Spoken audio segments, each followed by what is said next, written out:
Hello YouTube, I'm changing a wheel bearing on a 2003 Ford Explorer Eddie Bauer edition. So far I have the wheel off. That exposes the front axle, which I'm about to take that off. The wheel, lug nuts are 19 millimeter.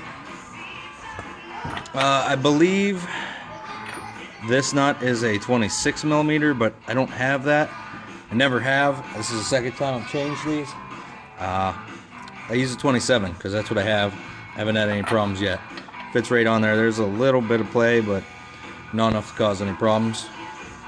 So before I disconnect the brakes, the rotors or anything, I'm going to take this off. I might have my wife stand on the brakes so it doesn't spin. Might not anyways. I'm using an electric impact, which they're worth their weight in gold. It's worth every cent. So I'm gonna go ahead and take this off, and then maybe I'll be back after I take the caliper off. I don't know. Maybe I'll be back in a second. All right, I'm back. Got the disc brake, the rotor off. I took the, I don't know if you can see this, poor light. I took the caliper off. I did the two bolts that mount it to the actual strut, I guess. Well, not strut, but the assembly here that the wheel bearing mounts into, because I don't need to remove the caliper from the caliper bracket for anything. Now that that's off, I disconnected the ABS sensor because that's gonna be replaced as with the new hub. And then right behind here there are 3 bolts, 2 on the bottom, 1 on top. You can see. Hold on one second. 1 there, 1 on that side, and 1 on that side. Simply take those 3 out. Oh, the bolts that hold the caliper bracket on are 18 millimeter. I believe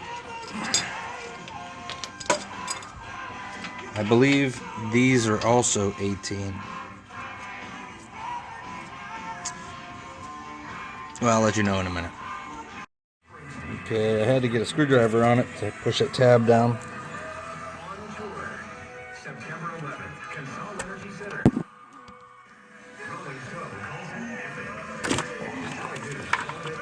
Okay, that is out. Now that brings us back down here where, I don't know if you see right there, there's a clamp. I simply just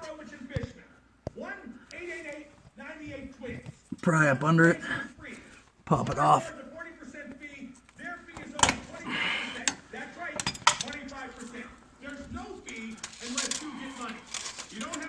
Okay.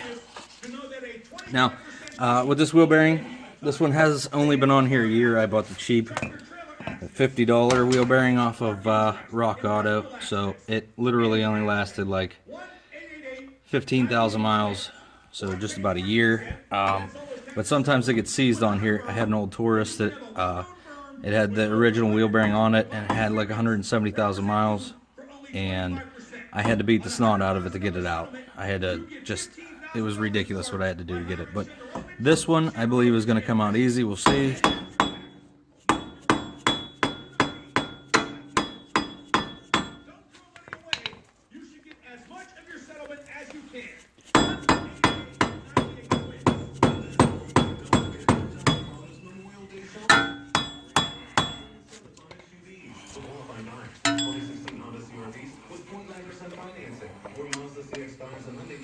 Maybe it's not going to come out that easy.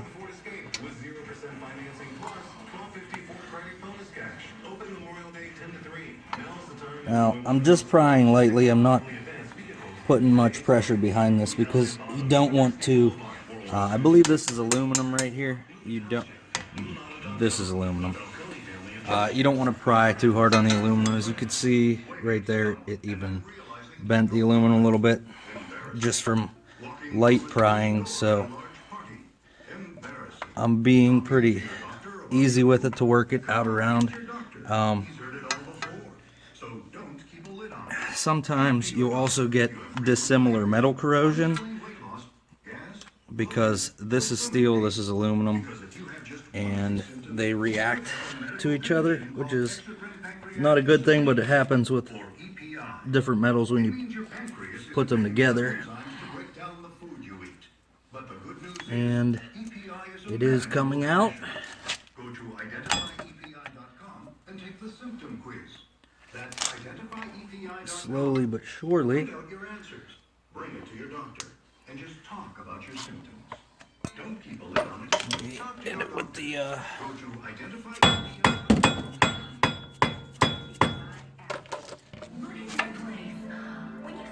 Sorry, this video is all over the place. I seriously thought it was going to come out a little bit easier than this, seeing as how it has been out before, not too long ago. But apparently that's not the case. Everything has to fight you when you do stuff like this. Even with this fighting me, I'm still only 20 minutes into this. So, I mean, as far as that goes, it doesn't take very long to change this. It'd probably be around $200 if you take it to someone. Okay, it's loose now. I'm going to go ahead and slide it off of this axle. And I'm going to see if I have anti-seize, and I'm going to put it on the axle shaft and clean up inside of this boot. Okay. It is now out. I'm going to flip it over. Let me shut the radio off real quick so you can hear what this sounds like once it's out.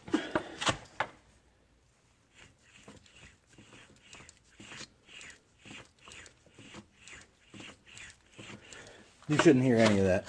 So this is definitely bad. And how I knew this was bad was when you're going down the road, it was making a sound like whoosh, whoosh, whoosh, whoosh, whoosh, and it was rubbing in some spots. I knew it was the right hand side of the vehicle because if you turn right, it got louder. If you turn left or you were going straight, it wasn't as loud. The reason for that is when you turn right, you're loading this bearing. You're putting extra weight on it because the car has a tendency to roll to that side. So it got louder then. And when I would turn to the left, it would unload. It would put the pressure on the other side. It would unload this and it would get quieter. So if you're ever wondering maybe which wheel bearing it is, try, just going back and forth at like 30 miles an hour. And if one side gets louder when you turn, say to the left or to the right, if you turn to the left and this gets louder, and the right gets louder, it's the right hand side. If you turn to the right and the right gets louder, or the left, whichever side you're putting more pressure on is the one that's going to make more noise. So that's how you'll know. Okay, I have this all cleaned up. I have never seize on the bolts of the threads of the bolt, the axle shaft, the splines, and all around where it's going to go in. So next time, hopefully, I bought the crap wheel bearing again, just because I have a ton of bills right now, because it's spring and everything around my house needs something. So I bought the $50 one again because this isn't that big of a deal for me to do. But the next time I replace this, I plan on going with a Moog or some better wheel bearing. But for now, this is what I'm putting on there. I have this all never seized up. I'm going to slide the new wheel bearing on, tighten these 3 bolts down. Okay, I just took it for a test. Drive.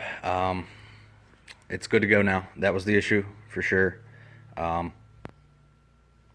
With filming and everything and having to run in and take care of the kids for a minute, it took me an hour and 18 minutes. It would have been faster had I been dedicated to the job and not had to do other things like taping or like filming and going inside with the kids for a minute. But under an hour, no big deal. pretty simple to do. So if you think you can handle this and you have the right tools, it's not hard. Thanks. Alright, so I hooked up the ABS sensor again.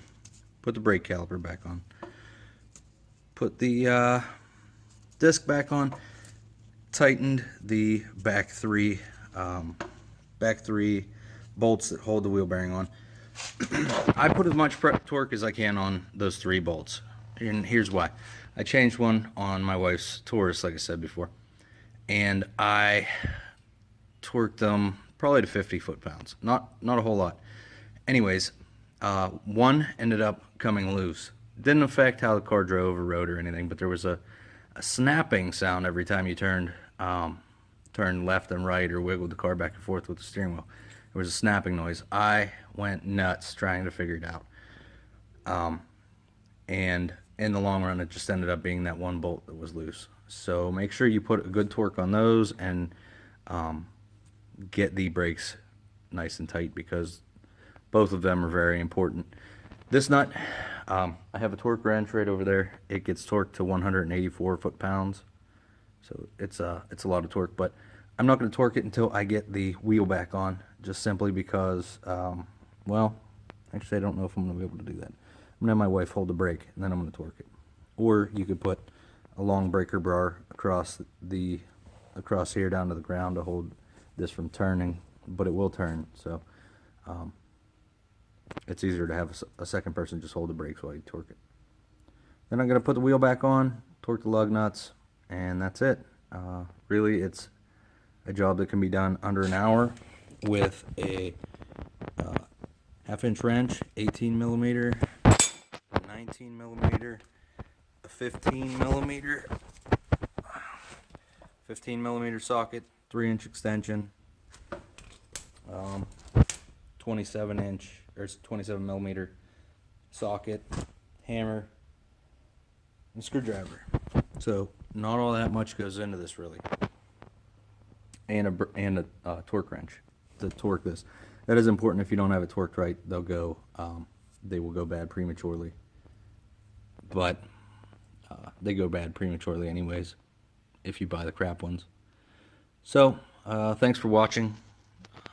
Comment, like the video, subscribe, whatever. Thanks.